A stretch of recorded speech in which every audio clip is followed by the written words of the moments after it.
अगर आपको याद होगा तो लास्ट जो एपिसोड थे उसमें निशी को टारगेट किया गया था उसकी गैंग की तरफ से।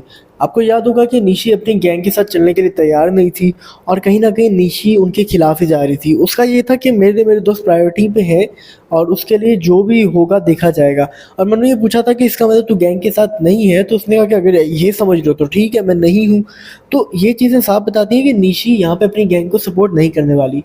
और लास्ट एपिसोड में जब उसको पता चला था कि उसकी ही गैंग वालों ने उसको यहाँ पे वोट दिया एलिमिनेट करने के लिए, तो कहीं न कहीं उसके ज़हन में ये था कि नेक्स्ट वोट आउट में मैं अपनी ही गैंग में वोट डालूँगी, ताकि ये जो इसकी गैंग वालों ने इसको वोट किया था, इनको ये निकाल सके।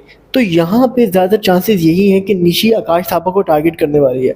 अब यहाँ पे आकाश की और निशी की हमें फाइट भी देखने को मिलती है, जिसका मेन रीज़न यही है कि यहाँ पे निशी ने आकाश को वोट किया था, जिसकी वजह से प्रिंस निशी पे गुस्सा करता है और निशी उसके बाद क्लैरिफिकेशन ये देती है कि सर आप हमें चांस ही नहीं देते, आपका फेवरेट मनु है, आप उसको आगे लाना चाहते हो, आप उसको चांस देना चाहते हो और हमें आप बिल्कुल साइडलाइन कर देते हो, जिसकी वजह से मैंने यहाँ पे ये स्टेप लिया, जिसकी वजह से प्रिंस यहाँ पे निशी को बोलता दिखाई देगा कि भाई मैंने तुम्हें रोडीज़ की जर्नी में चांस दिया था, मैं ना चाहता तो तुम रोडीज़ की जर्नी में नहीं आती, तुम रोडीज़ की जर्नी में आई हो तो मेरी वजह से आई हो ना यहाँ पे।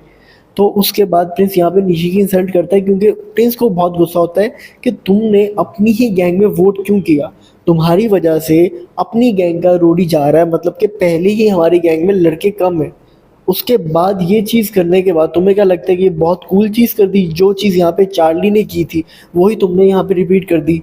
तुम्हारी इन्हीं गलतियों की वजह से अपनी गैंग नुकसान में जाएगी, तुम्हारी इन्हीं गलतियों की वजह से हम लोग हारने वाले हैं। तो ये चीज़ प्रिंस को बिल्कुल हज़म नहीं हो रही कि भाई निशी ने जो स्टेप ली है जिसकी वजह से थापा इविक्ट हुआ है, तो कहीं ना कहीं प्रिंस अब निशी को पता नहीं किस तरह से समझाने वाला है, क्योंकि निशी नहीं समझने वाली। प्रिंस स्टार्ट से इसको समझा रहा है कि निशी अपनी ही गैंग के साथ नहीं करना। मनु से भी सेम बात करता है कि जो चीज़ें हैं तुम अपने कैंप साइड पे क्लियर करके आया करो, वोट आउट में जो मैं कहूँ वो करो। बट स्टिल यहाँ पे इन्होंने कोई बात नहीं मानी और अपनी ही गैंग में वोट डाल के अपने बंदों को एलिमिनेट करवा दिया। अलीफिया का भी ये है कि वो प्रिंस की बात नहीं मानती, प्रिंस की बात नहीं सुनती, कहीं ना कहीं अलीफिया भी गलती करती है, जिसकी वजह से लास्ट टाइम देखा था कि उसने ऋषभ को वोट डाला था।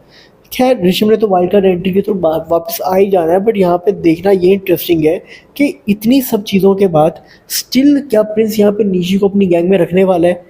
क्योंकि गौतम ने जो लास्ट टाइम किया था वो हर कोई बंदा नहीं कर सकता। गौतम ने यहाँ पे भूमिका को कहा था कि लेके जाओ भाई इसको, इसको यहाँ पे रखना नहीं अपनी गैंग में, क्योंकि ये लॉयल नहीं है।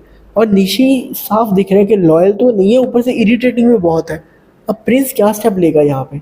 क्या प्रिंस यहाँ पे निशी को बाहर कर देगा अपनी गैंग से? क्योंकि निशी डिजर्विंग तो किसी भी हाल में नहीं है, मुझे नहीं डिजर्विंग लगती। बाकी आप लोगों का क्या ओपिनियन है? कमेंट में अपना ओपिनियन ज़रूर बताओ। Thank you very much.